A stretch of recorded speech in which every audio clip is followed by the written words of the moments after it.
There are several different types of homeschooling moms, but we all bring something really important to the homeschooling community.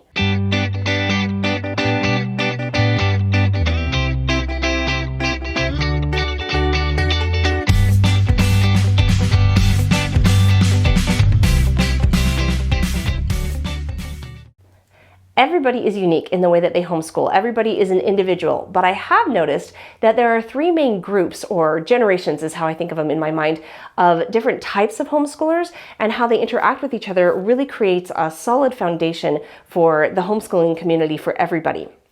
So when I say homeschooling generation, I do not mean a 20-year time period. I'm talking maybe 5 to 7 years. It's very quick because the way that homeschooling works, the curriculums that are available, the attitudes that people have about it changes so fast and so intensely in really a short amount of time that those who decide to start homeschooling in 5 years apart from each other are going to have a very, very different experience with it. And the other thing that's interesting is that when I talk about homeschool generations, it is not everybody of a certain age, or even everybody who started homeschooling at a certain year is a part of one generation. Your generation has more to do with your personal journey in homeschooling and the people around you than it does with what's going on in the city or the state or even the nation. So your generation when it comes to homeschooling is whether or not you had support. That will determine what type of homeschooling you're on. So let me explain. The first generation of homeschoolers are the pioneers. So it does not matter if you started homeschooling this year or if you started homeschooling 30 years ago. If you are the first person that you know that homeschools successfully, you are a pioneer. And the reason this is because you've never seen it done successfully. And as a result, you're really jumping off into the unknown. I picture these guys as people who are willing to jump out of an airplane and start knitting their parachute. Like, you don't know if this is going to work. You're not sure if this is even a viable option. And it's a very scary, very faith-filled experience. When you're that pioneering generation, it is a really intimidating experience. The reason people in this generation choose to homeschool is generally that something bad has happened, something really bad. Bad enough that you're willing to jump out of that airplane, that you're willing to leave everything that's comfortable and that looks good, and you're willing to take on this unknown because it is, whatever it is that you're trying to avoid is just that bad, and you're trying to create something good and something new. People who are in this generation tend to be a little bitter. We tend to be a little bit upset because whatever happened that pushed us into this position of really defiantly going on our own path had to be big enough to make us seriously uncomfortable, and that does kind of create bitterness or maybe a chip on your shoulder. There's a little bit of anti-public school attitude in this generation because it was such a violent thrust to get us from public school and into homeschooling. And as a result, this group can be a little hard to work with in a group setting because you just threw off the shackles of pretty much everything. It's really hard to say, I'm going to leave behind some organizations, but I'm okay with staying in other organizations. That can be a very difficult thing. So a lot of this generation of homeschoolers, they just throw it all off and they say, I'm just going to go on my own. I'm going to forge my own trail and I don't need anybody. And so working in groups like co-ops can be very, very tricky for this group of homeschoolers. However, with time, they actually become some of the best leaders in co-ops because, time you start having experience and you realize I don't have to throw off every organization, just, the ones that are not working for me. And so I've seen people in this generation be amazing leaders in co-ops, but also in conferences. They will put together homeschooling conferences. These guys own businesses that are homeschool centric. They're here to support homeschoolers, and you will find them online and you will find them in your community. These guys are leaders and they're really the backbone of homeschooling because they don't ever consider going back to public school. Those who have broken out like this often are in homeschooling as a lifestyle and as almost a religious decision forever. When they have decided to homeschool, they're in 100%. And that provides a ton of stability for a lot of the other generations that are coming through. They know that they can count on this one group of people to always be there and always be homeschooling. Whereas the second generation of homeschoolers is very different. Now these guys, we're not talking about your parents homeschooled you. We're talking about somebody within 5 years of you is a successful homeschooler. So maybe a sister or a cousin or a really close friend.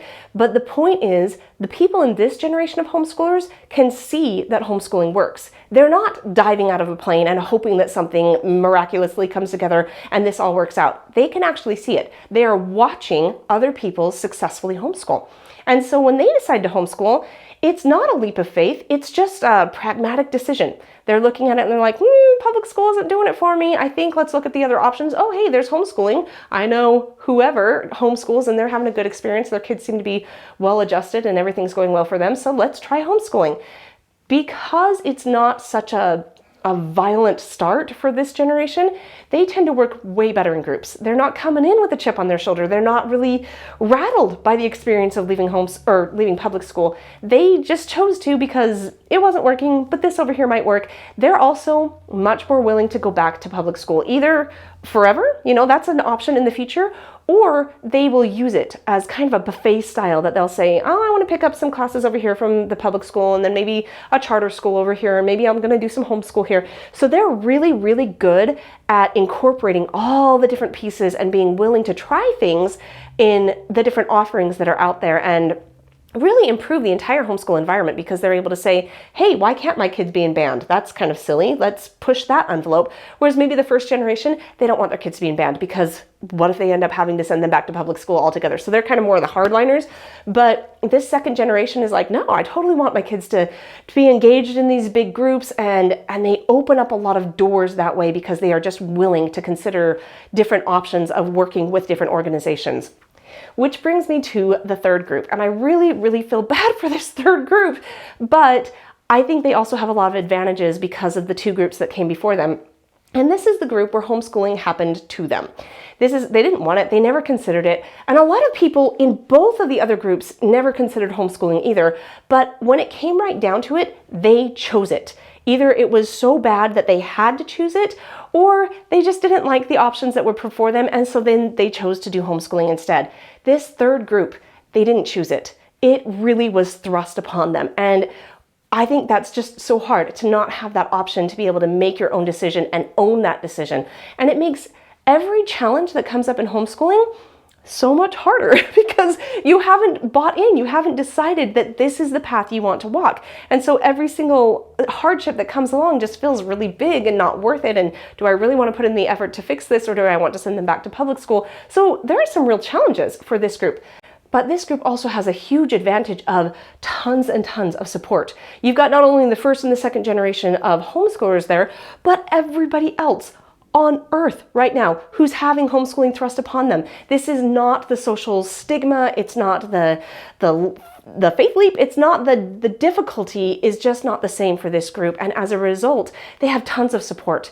They have support from public school teachers, they have support from homeschool teachers, they have support from everybody, and that really helps shore up all of this this discomfort with not sure if you want to press forward in homeschooling or not.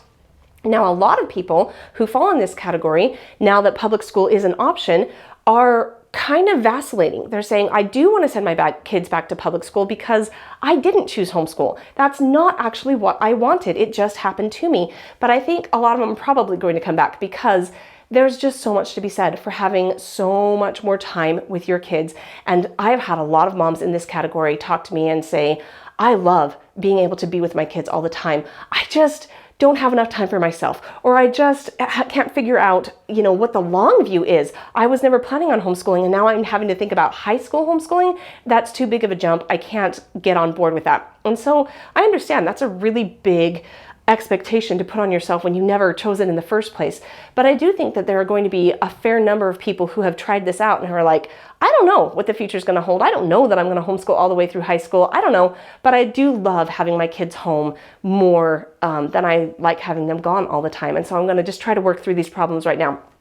So This is what's really fascinating about this, is that these three generations of homeschoolers really work well together and create an environment where kind of everybody's welcome. There is going to be a place where you fit in. If you choose to homeschool for whatever reason, maybe today you're deciding to homeschool and you're going to be that pioneering homeschooler, you've never tried it before, or maybe you're more the secondary generation, you know somebody who has homeschooled and it looks like it works really well, or maybe you're the third generation and you've just sent your kids back to public school and you're like, man, I just miss them and I know how hard it was to homeschool, but I really miss my kids and I want to make that decision now. I want to choose to homeschool instead of having it thrust upon me. And then you can lean on the people of the other two generations. That, I think, is what is so beautiful, is that there's a place for everybody. And because of the reasons that we have decided to homeschool, we can each lean on each other and learn from each other. There's that backbone, first generation, but they can really learn how to loosen up a little bit and how to be open to accepting different options from different groups and working in different groups. And maybe they can even open up a little bit and say, I get where you're coming from. This is really hard to not have the choice for yourself. And I've seen tons of people in the pioneering generation do exactly that and say, I have this company that helps people homeschool and I can totally adapt it and help you in your situation as well. I'm just saying every single person from every single group benefits from and helps people from the other groups, and it makes a really beautiful environment where everybody can fit in and feel supported. So I just wanted to, give a shout out and a thank you for everybody in all these different generations who have really helped me on my journey, and recognize that it takes a lot of effort, no matter how you decide to homeschool, to keep going at it and to help other people on their journey as well.